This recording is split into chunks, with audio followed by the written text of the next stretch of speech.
What's going on, guys? Chris Avery here. We're dancing and we're having a shiny day. What's going on, guys? Chris Avery here. Subconscious control, desire to inspire. Let's go better together. Out here enjoying some beauty this afternoon.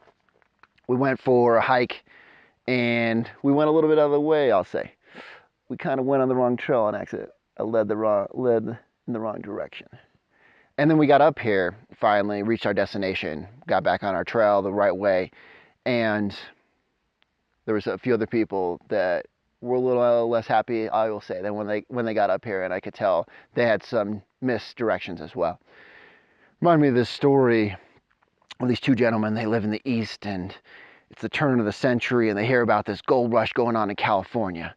And so, you know, they hear of all these things that are happening in California, all this amazing stuff in the West that they could be part of. So they talk and they have some kids and they have some wives, so they pack them up and they get in their wagons and they go west. They finally reach the West and they get there and they find some places to lay their head.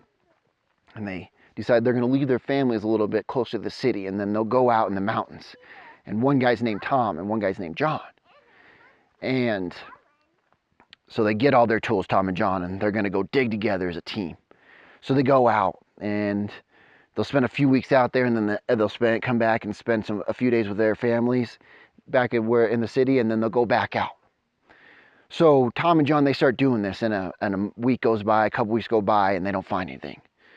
And then a few months go by, and they keep coming back to the house. And Tom's family is amazingly supportive, and they talk about, oh yeah, we see the dream, we see the vision, we know what we can do, we know where we can be in a few years. It's going to be amazing when we find this gold. And they talk to each other so well, and they share that love and enjoyment and excitement of where they are and where they are now, what they're doing and where they can be in life. And Tom's family is very supportive. And then John comes back to his family, and you know, the first few months that they believe, they think, oh yeah, this can happen. And as they think this can happen, they keep encouraging John and Tom to go out. And then 2 months roll into 6 months. And of course, then Tom and John come back, and Tom's family still supportive. Man, I don't know how this is going to take, but we know you'll find it. We know if we keep digging in one spot, if we keep moving and changing and adjusting to what we need to do, we keep adapting like a chameleon, we'll find that gold. And John comes back to his family after 6 months and sits down with them, and they say, you know, this is really a struggle. We're struggling for money. We're struggling to put food on the table. I don't know that we're going to be able to do this. And some of that negative talk starts to happen in that household. Anyways, Tom and John still going out after 6 months, 8 months. They come back, and their family says to Tom, I'm loving the journey. I'm loving the struggle. It's building us better as a family. It's building us closer, building us to believe we can be whatever we want to be. John's household is the exact opposite. Man, I don't know if we can do this. We don't have any friends here. We're really struggling. We're barely surviving. We should go back east. So John's family, they pack up and they go back east. Tom stays there.